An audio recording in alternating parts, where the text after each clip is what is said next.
İdarəçi olmaq əslində nə deməkdir? Gəlin effektiv idarə etmənin sirrinə birlikdə baş vuraq.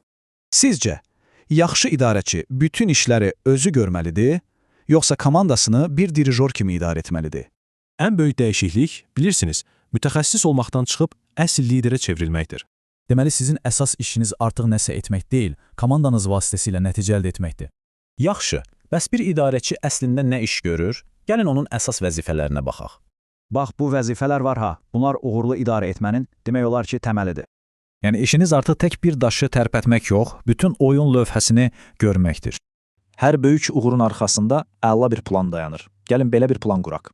İlk sual budur. Haradan gəlmişik? Yəni, başlanğıc nöqtəmizi bilməliyik, düzdür?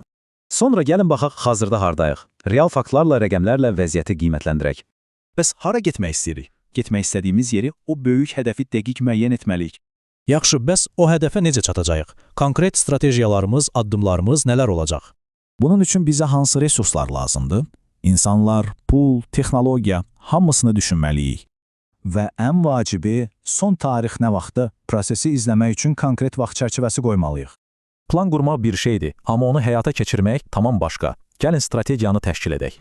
Bu 4 addımla strategiyanız sadəcə kağız üzərində qalmayacaq, reallığa çevriləcək. Unutmayın, hər bir addımınız, hər bir qərarınız məhz o hədəfi vurmalıdır. Amma bütün bunların mərkəzində nə dayanır?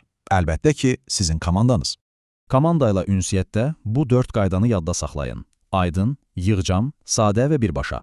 Komandanızı gücləndirmək üçün növbəti addımları razılaşdırın, onlara dəstək olun və inkişafı izləyin.